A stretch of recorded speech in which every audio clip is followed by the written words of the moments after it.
Before you finish this breath, the world you think you know will already be gone. Not destroyed, rewritten. You were told reality is stable, solid, already decided.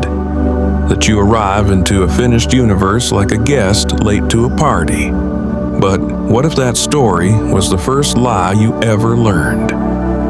From the moment your eyes first opened, you were trained to believe the world was already waiting. A stage built before you arrived. Mountains fixed. Time flowing forward. You, a small observer moving through something vast and indifferent. Yet, look closer. Every sunrise is new. Every breath has never happened before. Even the ground beneath your feet is not still. It vibrates. It flickers. It emerges. What if nothing exists until awareness touches it? This is not philosophy. It is not poetry pretending to be truth.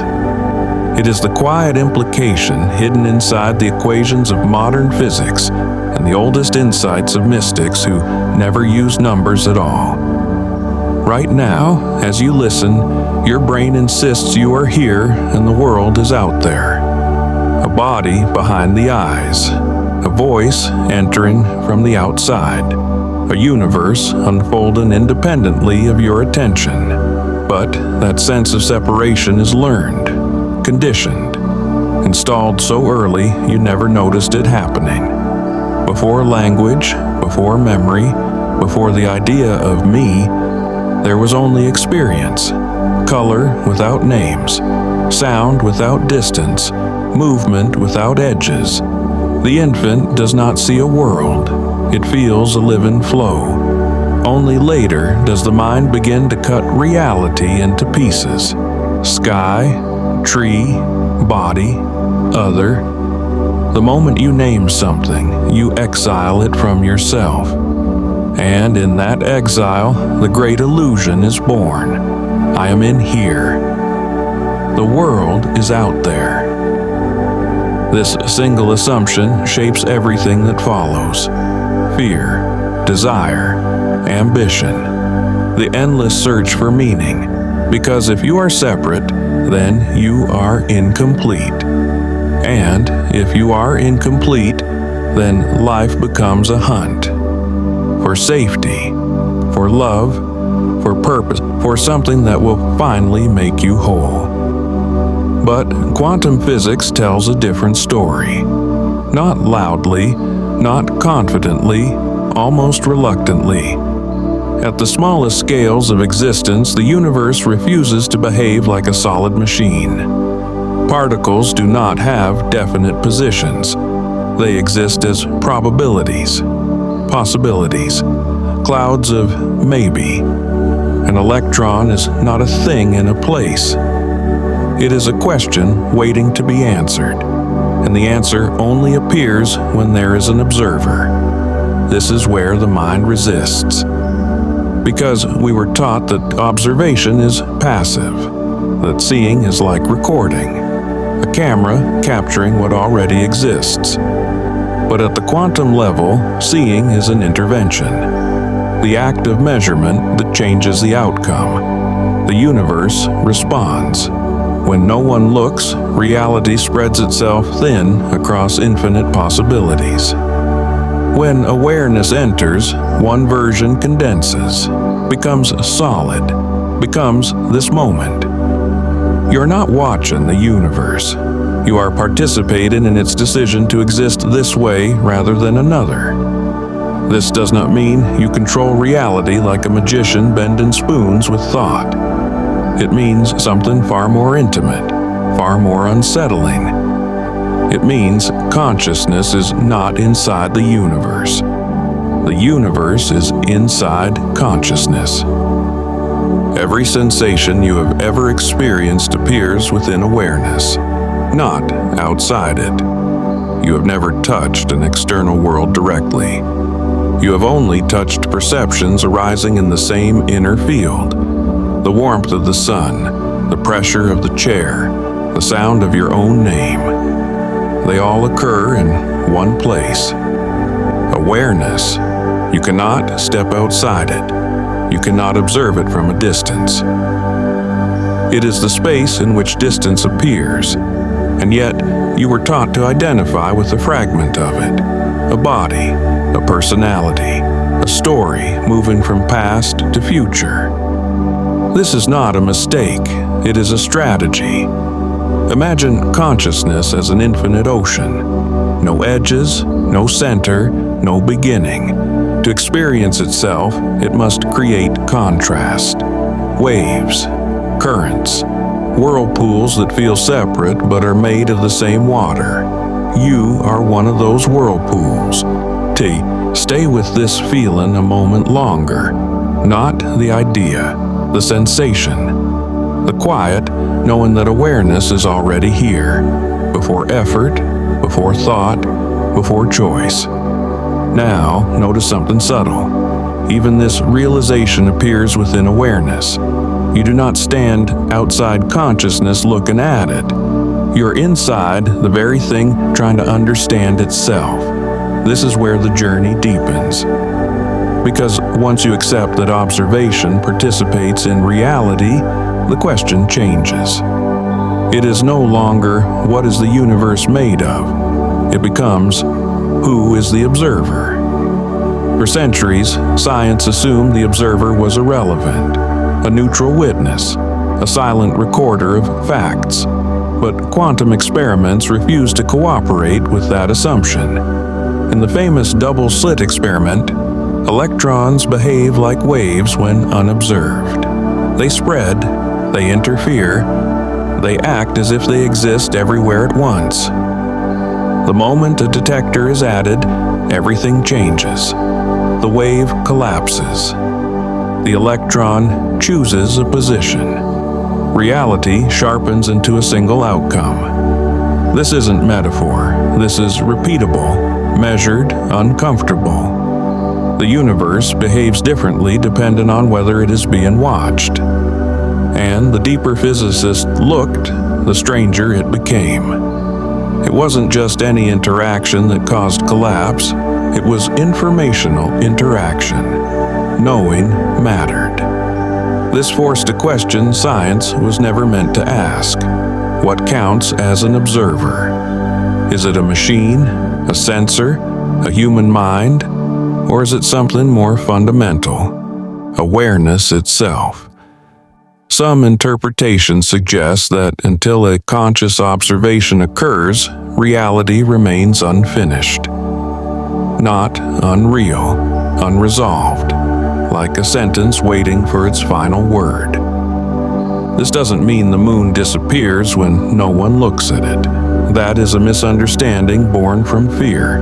It means that what we call the moon is not a solid object existing independently of perception. It is a stable pattern in a deeper field of potential, constantly being reconfirmed through countless interactions, including yours. Reality is not a thing, it is a process. And consciousness is not a late addition to that process. It is built into the structure itself. This is where ancient wisdom quietly nods. Long before particle accelerators and equations, mystics across cultures said the same thing in different language. That the world is a projection, a dream, a dance of appearance arising in awareness. In Advaita, it is said the world is Maya, not illusion as in fake, but illusion as in misinterpreted. In Buddhism, form is emptiness, and emptiness is form. In Hermetic teachings, the universe is mental.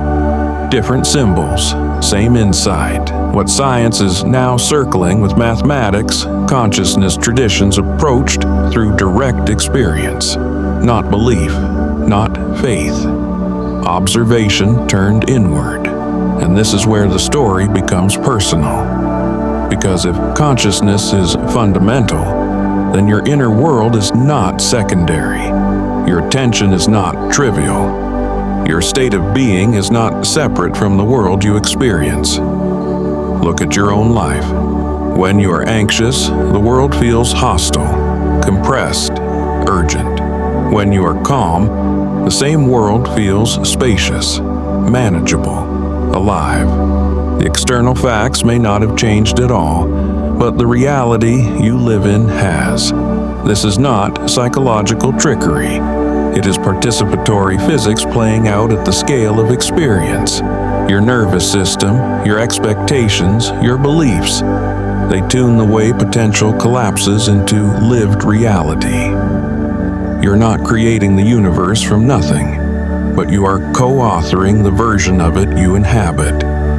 This is why two people can live in the same city, under the same sky, and experience entirely different worlds. One sees threat everywhere. The other sees opportunity. One feels cursed by fate. The other feels guided by meaning. Neither is seeing objective reality. Both are seeing reality filtered through consciousness, and the filter is not fixed. This is the quiet power hidden inside Quantum Co. Let that question echo without trying to answer it. If awareness shapes reality, what happens when awareness stops believing it is small? Most of your life has been spent inside a frame you did not choose. A frame inherited through language, culture, survival instincts, and repetition. It tells you that you are a fragment in a vast system, a result of causes stretching back before you were born, a passenger moving along tracks you did not lay. This frame feels logical, safe, predictable, and yet something in you has always felt constrained by it. Because even as a child, before you had the words for it, you sensed there was something more. A quiet intuition that your presence mattered in a way no measurement could capture, that your awareness was not an accident. Neuroscience now hints at something curious. The brain does not create consciousness in the way a factory creates a product. Instead, it behaves more like a receiver, a translator. Different brain states correlate with different experiences, yes, but correlation is not creation. When the signal changes, the music changes. But the radio is not the source of the broadcast. Damage the receiver, and the signal distorts. But the signal itself does not vanish. This analogy unsettles materialism, because it suggests consciousness may not be generated by the brain, but filtered by it. And if that is true, then your sense of self is not confined to your skull. It is constrained by it. The brain narrows awareness into a functional identity, a character, a perspective that can survive, act, and navigate a physical world. This narrowing is useful, necessary, but it is not the whole story. When the filter loosens, through meditation, psychedelics, near-death experiences, or spontaneous insight, people report remarkably similar experiences across cultures and eras. A dissolution of boundaries, a sense of unity, timelessness, knowing that feels more real than thought, not belief, recognition. These experiences are often dismissed as hallucinations. But that dismissal assumes the everyday state of consciousness is the baseline of truth. What if it is merely the most practical one? What if waking consciousness is not the peak, but a narrowed bandwidth optimized for survival rather than understanding? Quantum consciousness invites you to consider that possibility without demanding blind faith. If awareness is fundamental, then individuality is not a prison. It is a lens. And lenses can widen. This does not mean you dissolve into cosmic abstraction and abandon your life. It means you begin to sense the depth behind appearances. You start to notice that thoughts arise on their own. Sensations come and go without permission. Emotions move like weather patterns through an open sky. Where is the controller you thought you were? Look closely. You can observe a thought, but you did not choose its arrival. You can feel an emotion, but you did not design its shape.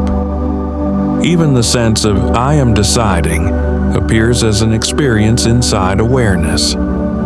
This is not meant to destabilize you. It is meant to free you. Because if the self you've been defending is not as solid as you thought, then it is not as fragile either. You are not a thing that must be protected at all costs. You are a process being expressed. This changes how you relate to fear. Fear thrives on the belief that something essential can be lost: status, identity, control, meaning. But when you sense yourself as awareness rather than a role, fear loses its foundation. It may still arise, but it no longer defines you. You stop asking, "How do I secure my place in the universe?" and start asking, "How does the universe want to move through me?" This shift is subtle, but it is everything, because the moment awareness stops resisting experience, coherence emerges. Your actions become less reactive, more precise, more aligned. Not because you are trying to be better, but because you are no longer fighting what is. This is where personal empowerment becomes